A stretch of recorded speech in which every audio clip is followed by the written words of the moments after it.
Screening film dokumenter berjudul Joshua Tree dilaksanakan pada Minggu 12 November 2023 sore di Padma Resort Legian yang dihadiri puluhan orang tua dan terapis. Film dokumenter Joshua Tree mengisahkan seorang remaja dengan autisme parah hingga akhirnya mengalami perkembangan yang sangat luar biasa berkat kasih sayang keluarga. Ibunda Joshua, Dr. Debbie Mamahit mengatakan, Joshua adalah anak kedua dari 4 bersaudara. Kakaknya Immanuel juga didiagnosis autisme. Melalui screening film Joshua Tree di Bali ini, Dr. Debbie Mamahit berharap dapat memberi semangat kepada orang tua yang memiliki anak didiagnosis autisme. Sebagai informasi, ayah Joshua seorang dokter mata, sedangkan ibu Joshua seorang dokter emergensi yang ganti haluan menjadi dokter untuk anak berkebutuhan khusus.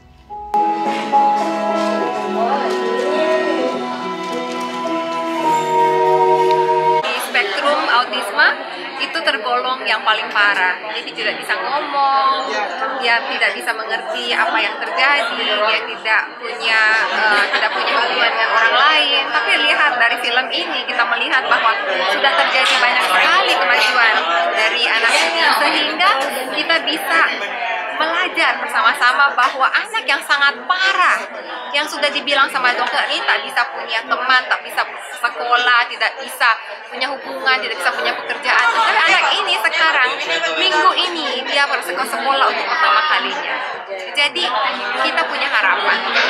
Jadi ini adalah Joshua Tree, suatu film yang menceritakan tentang bagaimana mungkin suatu harapan itu bisa terjadi. Kalau anak ini yang sangat parah bisa ada kemajuan, kita berharap bahwa semua anak-anak yang lain itu juga bisa. Dan kita punya keyakinan bahwa anak-anak ini bisa. Apa kunci dari progres yang di Joshua? Apa kunci dari progres yang kunci dari progres itu yang pertama itu saya bilang ada 5 hal yang paling penting. Istirahat yang cukup, nutrisi, hidrasi, olahraga, bagaimana menghadapi stres, dan bagaimana hubungan dengan orang lain. Hubungan dengan orang tua itu sangat penting. Jadi orang tua itu sangat berperan. Guru-guru juga, tapi karena orang tua itu lebih ada di dalam kehidupan anak ini, itu orang tua itu sangat-sangat penting. Jadi saya ingin menghimbau semua orang tua untuk mau menghayati apa makna dari film dokumenter ini sehingga bisa punya jawaban bagaimana mereka bisa membantu anaknya untuk mau memilih untuk bisa maju.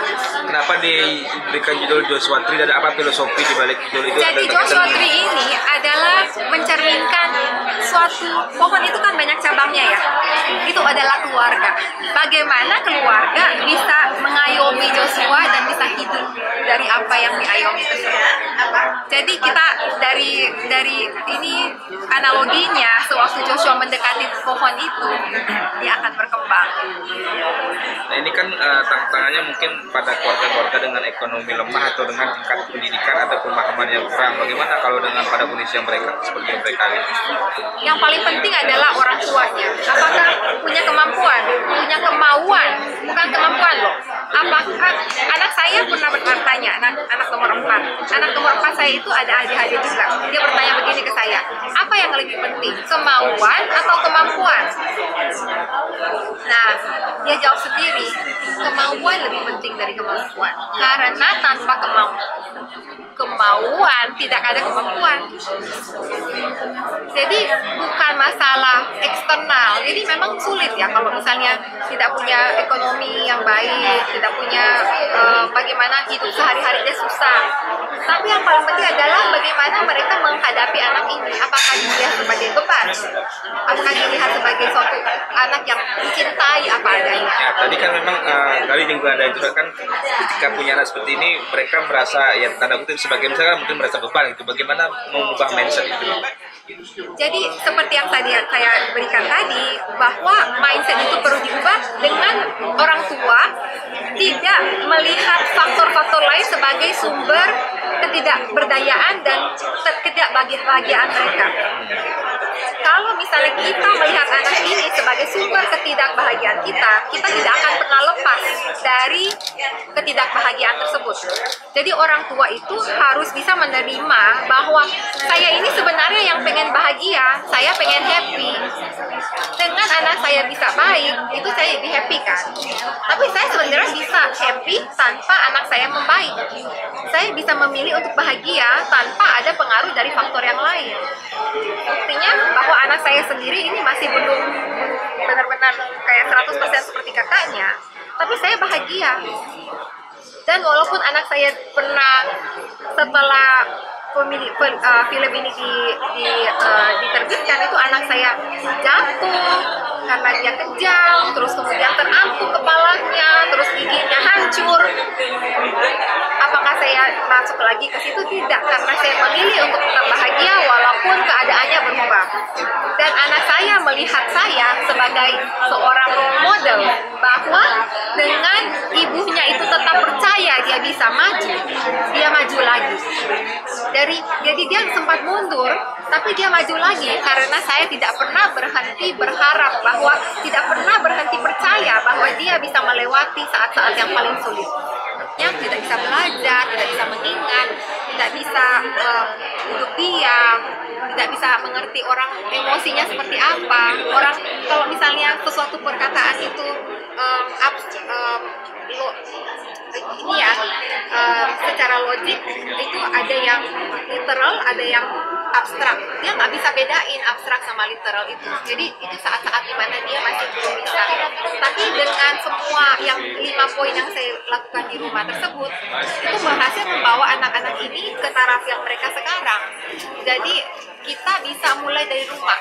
Tadi disebut pantangan makanan, minuman. Gimana iya, penjelasannya itu? Jadi makanan dan minuman ini. Jadi yang pertama adalah perut kita, usus halus kita dan otak kita itu sangat berhubungan. Ya. Dan kalau misalnya usus itu mengalami inflamasi atau peradangan, dan ini bisa disebabkan oleh banyak hal. Ini bisa karena orang tuanya sendiri gizinya kurang bagus waktu pas anaknya di perut, bisa sewaktu anak ini dilahirkan ada sesuatu yang terjadi, atau makanannya kurang bagus, atau terlalu sering minum obat-obatan, itu bisa menyebabkan ususnya menjadi peradangan. Dan peradangan ini bisa masuk ke otak.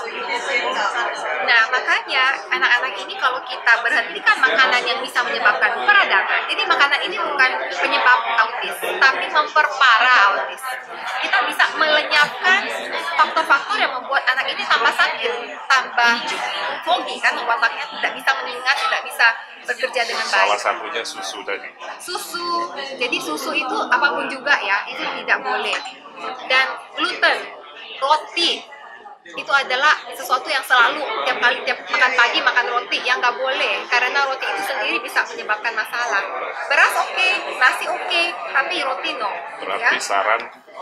saran makanan untuk anak-anak ini ya, makanan Asia, makanan khas Bali yang dari zaman dulu itu apa ya. Jadi kalau kita di Bali ngomongnya ini ya, makanan Indonesia dari zaman dulu, apakah ada pakai roti-rotiannya? Enggak pernah. Itu adalah makanan yang sehat. Sekarang berapa? Sekarang umurnya 16. Ini pas 14. Pas buat film 14. Iya, betul. Terkait susu itu susu apa ya? Susu sapi? Susu sapi, susu kambing. Susu formula itu. Susu formula. Susu segar juga. Susu segar nggak boleh juga? Berarti yang baik itu ASI ya? Jadi ASI itu oke, tapi ASI itu cuma perlu sampai setahun saja. Jadi kita nggak perlu ASI sampai anak itu. Selama penayangan film dokumenter Joshua Tree di Bali ini dipenuhi dengan sesi tanya-jawab. Dalam sesi tanya-jawab, Dr. Debbie Mamahi didampingi John Unal. John Unal merupakan Leadership and Mindset Coach, University Leadership and Mindset Coach, University Lecturer and Psychotherapist yang berdomisili di Bali. Sebelumnya, film dokumenter Joshua Tree sudah ditayangkan secara perdana di Jakarta pada Mei 2023. Setelah itu ditayangkan di Singapura, Vietnam, Jepang, dan kota-kota yang lain di Indonesia. Film ini disutradarai oleh George Arif. Film ini mendapatkan nominasi untuk Best Documentary Subject di Berlin Film House Festival 2023 dan juga Official Selection di London Best Documentary 2023.